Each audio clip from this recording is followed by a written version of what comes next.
사흘째 되던 날 갈릴리 가나에 혼례가 있어 예수의 어머니도 거기 계시고 예수와 그 제자들도 혼례의 청함을 받았더니 포도주가 떨어진지라. 예수의 어머니가 예수에게 이르되 저들에게 포도주가 없다 하니 예수께서 이르시되 여자여 나와 무슨 상관이 있나이까 내 때가 아직 이르지 아니하였나이다. 그의 어머니가 하인들에게 이르되 너희에게 무슨 말씀을 하시든지 그대로 하라 하니라. 아멘.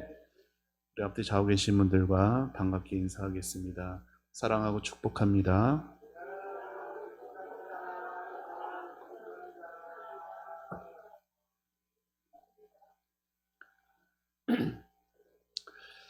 아프리카의 리빙스턴이라는 잘 알려진 선교사님이 활동을 했습니다. 하루는 아프리카 밀림을 지나가다가 커다란 사자를 만나게 되었습니다. 여러분, 길 가다가 큰 사자가 내 앞에 있으면 그 마음이 어떨까요? 사자랑 놀 수 있을까요?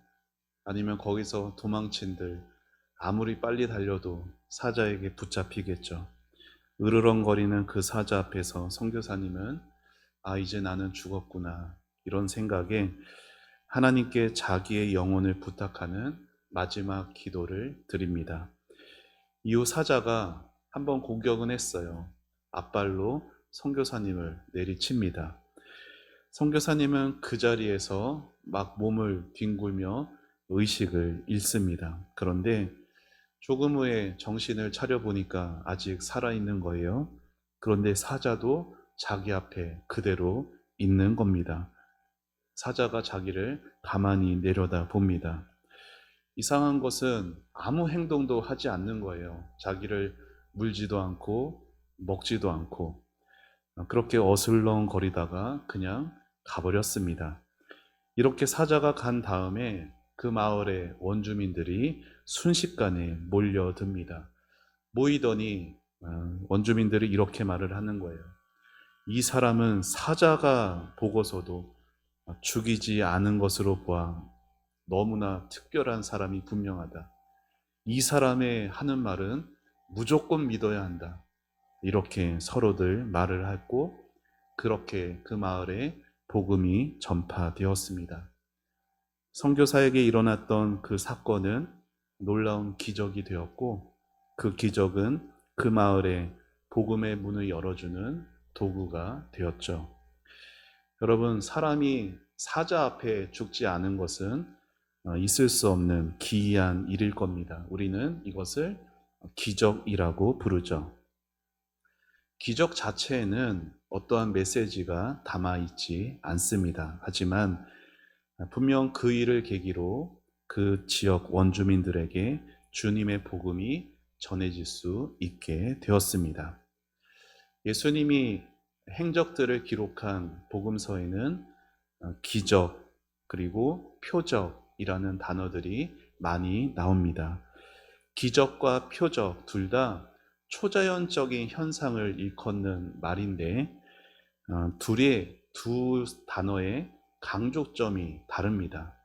기적은 놀라운 사건 그 자체에 초점을 맞추는 반면에 표적이라는 것은 그 사건 자체보다 그 사건이 가리키는 그 의미를 더 중요하게 여깁니다. 그래서 표적이라고 하면은 어떤 대단한 일이 일어났냐 보다 그 일이 누구에 의해서 일어났냐, 그 일이 왜 일어났냐, 그 의미를 더 강조하는 게 표적이라는 말이에요. 그리고 우리가 읽은 요한복음이라는 이 복음서에는요, 다른 복음서, 마태, 마가, 누가 복음서들보다 특별히 표적이라는 단어들이 많이 나옵니다. 그 이유는 요한복음에 기록된 그 기적과 같은 사건들이 단지 대단한 놀라운 사건인 걸 보여주는 게 아니라 그 기적을 행하신 분이 누구신지, 그분이 왜 그 기적을 행하셨는지 그 의미가 더 중요했기 때문이에요. 사도 요한은요, 요한복음을 왜 기록했는지 마지막 부분 20장에서 이렇게 밝힙니다. 자, 같이 화면 보며 읽겠습니다. 시작. 예수께서 제자들 앞에서 이 책에 기록되지 아니한 다른 표적도 많이 행하셨으나 오직 이것을 기록함은 너희로 예수께서 하나님의 아들 그리스도이심을 믿게 하려 함이요 또 너희로 믿고 그 이름을 힘입어 생명을 얻게 하려 함이니라. 아멘. 예를 들어서 요한복음 9장을 보면은 우리가 잘 아는 실로암 맹인이 나옵니다. 이 사람은요, 나면서부터 한 번도 앞을 보지 못한 사람이죠. 그런데 요한이 그 실로암 맹인이 눈을 뜨게 된 그 기적을 기록한 것은 단지 앞 못 보던 사람이 앞을 보게 되었다. 의학적인 어떤 그런 사건을 전하려는 것이 아니라 그 기적을 행하시는 예수님이 누구신지 이 세상에 빛으로 오시는 예수님을 보여주기 위해 그 표적을 기록한 것이에요. 오늘 본문에 나오는 물이 포도주로 바뀌는 2장에 있는 이 말씀도 마찬가지라는 거죠. 자, 오늘의 이 말씀은요, 1절에서 사흘째 되던 날로 시작합니다. 우리 1절을 다시 함께 읽어보겠습니다. 시작. 사흘째 되던 날 갈릴리 가나에 혼례가 있어 예수의 어머니도 거기 계시고. 아멘. 사흘째 되던 날이 어떤 의미인가? 1장의 요한복음 2장이잖아요. 1장의 끝에 보면은 예수님이 제자들을 부르시거든요. 1장 마지막에 나다나엘 제자를 부르십니다. 그를 부르신 지 3일째 됐던 날을 말하는 거예요. 그러니까 예수님은 요한복음 1장에서 안드레, 베드로, 요한, 빌립, 나다나엘까지 몇 명? 5명의 제자들을 부르시고 그 5명의 제자들하고 같이 지금 결혼식에 참석하고 계시는 것이에요. 여러분, 결혼식이 어디에서 있었다라고 성경이 말하죠? 갈릴리 가나라고 그 지역을 말하고 있어요. 가나라는 지역은, 여러분, 예수님은 본래 어디서 살아오셨습니까? 태어난 곳은 베들레헴이나 예수님이 자라신 곳은 어디였어요? 나사렛이었죠. 나사렛이라는 곳에서 결혼식이 있던 가나라는 곳까지는 위로 북쪽으로 한 12km 정도 떨어진 곳입니다. 우리 교회로 치면은 우리 교회에서 아마 저기 한 도봉동 정도 아니면 의정부 초입 정도 되는 그 거리에 결혼식에 참석하러 가신 것으로 아시면 될 겁니다. 그런데 예수님의 어머니인 마리아는요, 예수님과 같이 간 게 아니라 이미 그 결혼식에 가 계셨어요. 이것으로 볼 때 분명 마리아, 예수님의 친족 가운데 결혼식이었던 것으로 보이죠. 이 말씀에서 우리가 주목할 것이 있습니다. 그것은 그 결혼식 자리가 어떤 자리였냐면 단지 예수님의 친인척 결혼식에 참석하셨다라는 게 아니라 이제 예수님이 구원자로서의 사역을 시작하시고 처음으로 공개 석상에 나타나신 게 바로 그 가나의 혼인잔치였다라는 것이에요. 여러분, 예수님이 몇 살에 공사역을 시작하셨죠? 예, 30살 동안에, 반대로 말하면 이제 공생의 사역을 시작하시기 전까지 30년 동안은 나사렛에서 목수인 요셉의 아들로 살아오셨습니다. 누가복음도 이렇게 증언하죠. 예수께서 나사렛에 이르러 순종하여 받드시더라. 하나님의 아들이신 그 예수님이 30년간 평범한 목수의 아들로 또 순종하는 아들로 그렇게 사셨고 이제 하나님의 구원 사역을 시작하실 때가 되었어요. 그렇게 참석하신 그 결혼식에 성경은 큰 문제가 있었다 말하고 있습니다. 어떤 문제였죠? 포도주가 떨어졌습니다. 여러분도 다 아시다시피 당시에 포도주가 떨어진다라는 것은 커다란 문제였죠. 오늘날로 치면 결혼식장, 피로 현장에 음식이 떨어진 것 같은 큰일이었습니다. 잔치를 주관하는 신랑 측이 보통 잔치를 주관했는데 그 결혼식을 주관하는 신랑 측은 분명 최선을 다해서 준비했을 거예요. 그런데 왜 그런지, 어떤 영문인지, 손님들이 더 많이 와서 그런지 아니면 잔치가 길어져서 그랬는지, 여하튼 포도주가 중간에 떨어지고 맙니다. 만일 손님들이 이 사실을 안다면 기쁨이 넘쳐야 할 그 결혼식장이 슬픔과 수치가 일어났을 것이죠. 그래서 포도주가 떨어진 것을 안 마리아가 예수님께 다가와 이렇게 말을 합니다. 3절 같이 읽어봅시다. 시작. 포도주가 떨어진지라 예수의 어머니가 예수에게 이르되 저들에게 포도주가 없다 하니. 여러분, 마리아가 예수님에게 이 말을 왜 했을까요? 마리아에게는 어떤 기대감이 있지 않았을까요?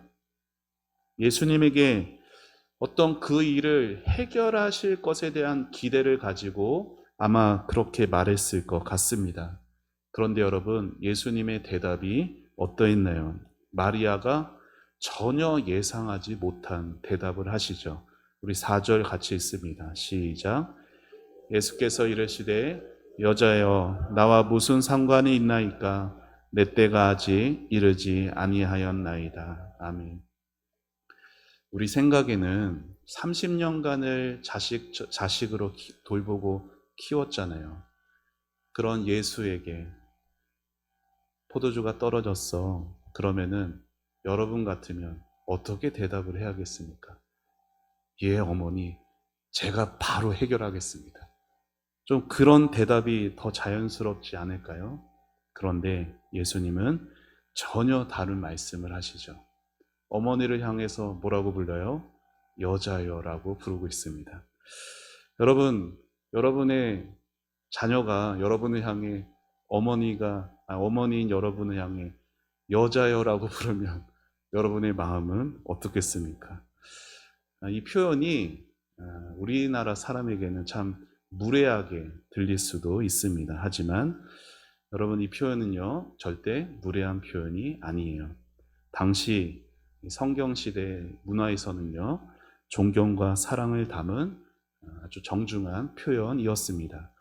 실제로 예수님이 나중에 십자가에 달리시잖아요. 십자가에 달리실 때 예수님의 어머니 마리아가 십자가 앞에서 하염없이 눈물을 흘리십니다. 그때 예수님이 십자가의 그 고통 중에서도 마리아를 향해서, 어머니를 향해서 뭐라고 말합니까? 그때도 여자여라고 말해요. 그리고 그 옆에 있던 다 도망갔다가 다시 돌아온 유일한 제자 사도 요한에게 요한아 내 어머니다 하고 어머니를 부탁하죠. 그만큼 어머니를 향한 깊은 사랑이 가득했던 예수님이셨어요. 그러면 예수님은 왜 지금 포도주가 떨어진 상황에서 자기를 향해 포도주가 떨어졌다라고 말씀하시는 그 어머니를 향해 여자여라고 부르신 것일까요? 이것은 이제 새로운 관계를 예수님이 보여주신 것이에요. 예수님은 이제 단순히 마리아의 아들이 아니라 온 인류를 구원할 하나님의 아들로서 지금 거기 계시다라는 의미인 것입니다. 그래서 예수님은 여자여라고 부르신 이후에 뭐라고 말씀하세요? 나와 무슨 상관이 있나이까? 라고 말하는 거예요. 여러분, 이 말을 헬라어 원어 그대로 번역하면은 이것인데, 나와 당신에게 무슨 상관이 있는가?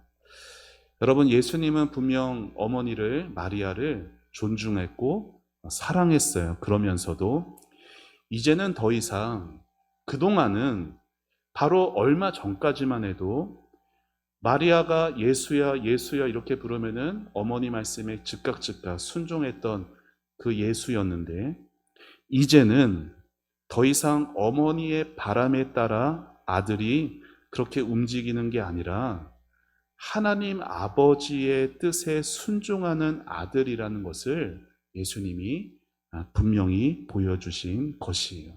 다시 말해서 이 일은 어머니가 요청하신다고 해서 되고 안 되고 하는 일이 아니라 하나님의 뜻에 따라서 이루어져야 하는 것입니다. 라고 예수님이 친절하게 알려주신 것이죠. 오늘 말씀에 나오는 이 예수님과 마리아의 대화는요, 단순히 아들과 어머니의 대화가 아니라 예수님 자신이 하나님의 아들이심을 분명하게 드러내셔서 이제 그 마리아가 예수님 자신을 바르게 알 수 있도록 하신 대화였던 것이에요. 예수님이 계속해서 뭐라고 말씀하세요? 내 때가 아직 이르지 아니하였나이다. 예수님이 30년 동안 여러분 아무 기적도 행하지 않으셨어요. 주님께서 능력이 없어서 그러셨을까요? 아니에요. 하나님의 정하신 때가 있었기 때문입니다. 그리고 그때는 바로 포도주가 완전히 떨어진 때였던 것이죠. 여러분, 우리는 여기서 중요한 영적인 교훈을 발견하게 됩니다. 그것은 우리 주님은요, 때로 우리의 삶에 필요한 것들의 공급을 중단시키시기도 한다라는 것이에요. 우리는 살면서 때로 벼랑 끝 같은 상황으로 몰릴 때도 있습니다. 내가 잘못해서, 내가 실수해서일 수도 있으나 그 모든 것들이 하나님의 허락하심 안에서 이루어진 것이라면 하나님이 왜 나를 이쪽으로 벼랑 끝으로 인도하시는가에 대한 질문이 들 수밖에 없겠죠. 왜 그러셨을까요? 바로 그 순간이 하나님께서 자신의 영광을 드러내시고 우리를 구원하시는 기회가 되기 때문입니다. 이 진리는 이 땅에서 오늘도 어려움을 당하고 포도주가 떨어진 것 같은 내 삶에 꼭 필요한 것들이 없음으로 고통당하는 주의 성도들에게 큰 위로가 되는 진리인 것이에요. 사랑하는 여러분, 지금 여러분의 삶에 비워져 있는 것들이 있다고 해서 절망하실 필요가 없습니다. 아직 때가 이르지 않은 것이지 주님이 여러분을 외면하셔서가 아니라는 것이에요. 주님이 다시 채우시는 때는 주님이 정하신 가장 좋은 때 반드시 올 것입니다. 그러니 주님의 자비가 늦어진다고 해서 한두 번 기도했더니, 아니 10년 기도했더니 그래도 아무 일도 일어나지 않는다고 기도를 멈추시거나 주님이 여러분을 잊으셨다 생각하셔서는 안 되는 것이에요. 여러분, 이 4절의 말씀을 들은 마리아의 반응을 보세요. 분명 3절에서 포도주가 떨어졌다라고 분명 예수님에게 어떤 기적 행할 것들을 기대하면서 마리아는 말했는데 4절에 예수님의 말씀을 들은 이후에 마리아가 5절에서 어떤 반응을 하는지 보십시오. 마리아는 자신의 요구가 거절된 것에 대해 그녀는 낙심하거나 좌절하지 않아요. 오히려 마리아는 예수님의 말씀을 온유함으로 받아들입니다. 이제 내 아들이 아니구나. 하나님의 아들이셔서 언제든지 내 뜻대로가 아닌 주님의 뜻대로 마음껏 행하실 수 있는 권리가 있으신 분이라는 것을 마리아는 깊이 깨닫게 된 것이에요. 그래서 마리아는 이제 더 이상 예수님께 재촉하지 않습니다. 여러분, 이거 잘 보셔야 돼요. 마리아가 어떻게 했다고요? 더 이상 재촉하지 않았어요. 여러분, 믿음의 모습은 어떤 모습인지 알아요? 조급함의 반대가 믿음의 모습이에요. 우리가 하나님께 재촉할 때들이 있어요. 그렇죠? 시급해서, 너무나 답답해서, 너무나 기도 응답이 더뎌서. 그런데 마리아가 주님을 향해서 이제 더 이상 재촉하지 않습니다. 마리아가 어떻게 이렇게 변화가 되었을까요? 자, 마리아가 5절에서 하인들에게 어떻게 말을 하는지 같이 읽어봅시다. 같이 읽습니다. 시작.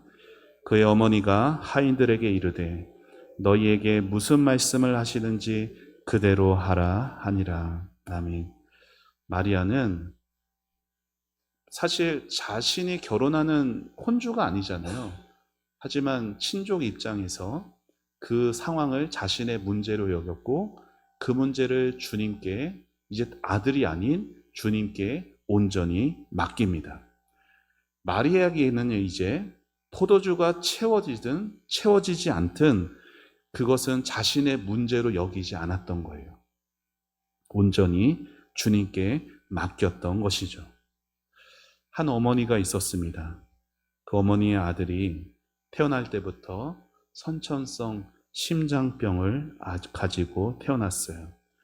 의사는 그 아이에게 오래 살지 못할 것이다, 이렇게 심한 말들을 합니다.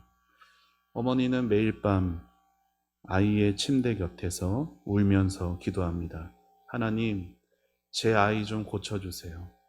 하나님, 지금 당장 기적을 좀 보여주세요. 그러다가 어느 날 예배 중에 오늘 말씀 2장의 1절 이하에 있는 말씀을 듣게 됩니다. 4절에서 예수님의 말씀, 내 때가 아직 이르지 아니하였나이다. 어머니는 그 말씀을 듣고 깨닫습니다. 내가 하나님께 참 명령하고 있었구나. 나는 기도한다라고 생각했는데 내가 하나님께 명령하고 있었구나. 그날 밤부터 어머니의 기도가 바뀝니다. 주님, 무슨 말씀을 하시든지 그대로 하겠습니다. 주님의 때, 주님의 방법으로 행하실 줄 믿겠습니다. 그녀의 기도가 바뀌자 놀라운 일이 일어납니다. 그렇게 기도했다고 해서 아이의 병이 나은 것은 아니었어요. 하지만 그 어머니에게는 말로 다 할 수 없는 평안이 찾아오게 됩니다. 그리고 3년 후에는 의학 기술이 발전되어서 새로운 수술법으로 아이가 깨끗하게 나았다라고 하죠. 만일 그렇게 하나님께 명령하듯이 요구했던 그때에 수술을 하게 되었다면 아이에게 더 위험했을 것이다, 의사가 말을 합니다. 어머니가 깨달은 거예요. 하나님의 때는 가장 좋은 때이구나. 사랑하는 여러분, 우리는 기도할 때 종종 우리가 참 믿음이 부족하다 보니 하나님께 명령할 때가 있습니다.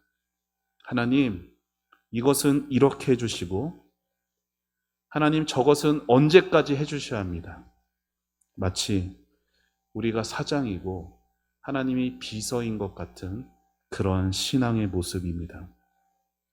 여러분, 이러한 모습은요, 우리가 은혜가 없이는 얼마나 나중심적으로 살아가는 것이 나인지를 보여주는 거예요. 내 마음 안에 은혜가 없으면은 얼마나 내가 나밖에 모르는 이기적인 존재인지를 여실히 보여주는 것이에요. 사랑하는 여러분, 우리 같이 한번 이렇게 고백했으면 좋겠습니다. 나는 오늘도 하나님의 은혜가 필요합니다. 하나님의 은혜로 내 마음이 다스려지지 않으면 우리는 하나님의 일을 한다고 하면서도 언제나 내 중심으로밖에 안 합니다. 그런데 신기한 게 뭔지 아세요? 그 은혜가 필요한 사람들이 교회에 너무 많이 보이는데도 정작 그 은혜를 받는 사람들은요, 은혜를 받아본 사람만이 받는다라는 거예요. 저 사람 정말 은혜가 필요한데 은혜가 필요한 사람은 은혜를 안 받고, 아니 은혜를 안 받으려고 하고, 은혜가 이미 많이 받은 사람인데도 나는 은혜 없으면 오늘도 살 수 없어, 더 은혜의 자리로 나온다라는 것이에요. 여러분, 우리는요, 은혜 받기 전에는 나 스스로 괜찮다라고 살아갑니다. 내 인생, 내 계획, 내 힘으로 살 수 있다라고 여기며 살아가며 착각한다라는 거예요.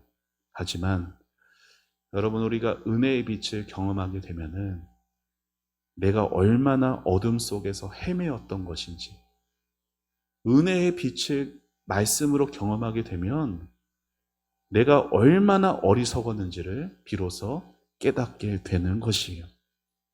그래서 우리는 오늘도 내일도 계속해서 은혜가 필요한 것입니다. 여러분, 가나 혼인잔치에서 마리아가 어떻게 변화되었는지를 꼭 기억하세요. 마리아는 예수님의 말씀을 들었어요. 그리고 그 말씀에 순종했습니다. 예수님의 말씀을 들었을 때 자신의 잘못을 깨닫게 되었고, 겸손한 마음으로 주님께 자신의 모든 문제를 맡기게 되었어요. 이게 순서예요. 어떻게 해요? 말씀을 들었어요. 그 말씀에 순종했어요. 잘못을 깨닫고 겸손하게 자신의 문제를 맡긴다. 여러분, 우리가 이러한 은혜를 받아야 합니다. 무엇보다 하나님의 말씀을 통해 은혜를 받아야 돼요. 말씀으로 자신의 잘못을 좀 깨달아야 되는 거예요. 말씀으로 잘못을 깨달은 사람만이 그 마음이 겸손해져서 주님께 자신의 문제를 맡길 수 있는 것입니다. 그 사람은요, 하나님의 뜻을 내 뜻으로 바꾸려 하지 않습니다. 반대로 하나님의 뜻에 내 뜻을 맞추려 하는 사람이 되는 거예요. 얼마나 많은 사람들이 내 뜻을 하나님의 뜻으로 맞추려고 반대로 그렇게 어리석게 살아가는지 몰라요. 내가 내 삶 이미 정해놓고 이것이 최선이고 이것이 가장 옳은 길이라고 내 스스로 정해놓고 하나님께 결제만 받으려고 바둥바둥합니다. 그런 모습을 보는 하나님의 마음은 얼마나 슬프실까요? 사랑하는 여러분, 오늘 말씀을 듣고 주님의 때를 믿으시고 신뢰하는 여러분 되시기를 축복합니다. 지금 여러분의 삶에서 포도주가 떨어졌다고 해서 실망하지 마십시오.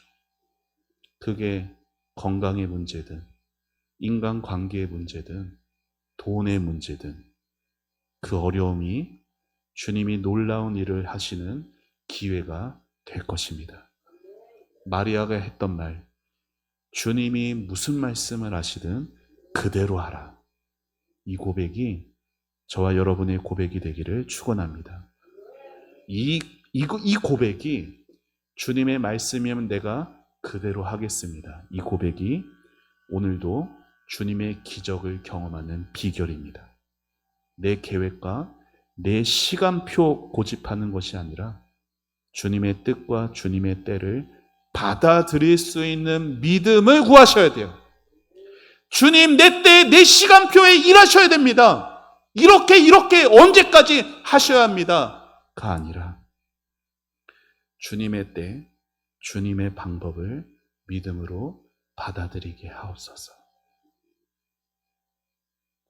오늘 우리는 가나 혼인잔치 예수님의 첫 번째 표적의 첫 부분을 살펴보았어요. 2장 1절에서 11절까지의 이 내용을 제가 3주에 걸쳐 말씀을 전할 건데 오늘은 첫 시간이었습니다. 여러분, 마리아가 어떠한 은혜를 받았고 마리아의 그 고백으로 어떻게 이제 펼쳐져 가는지 보게 될 것입니다. 여러분의 삶에서 떨어진 포도주가 무엇이든 간에 그것이 우리 주님께는요, 영광을 돌릴 기회가 된다라는 것을 굳게 신뢰하고 확신하시기를 축복합니다. 그래서 주님의 때가 가장 좋은 때이다. 모든 것이 다 안 돼 보이고 하는 그때가 주님이 일하시는 때이다.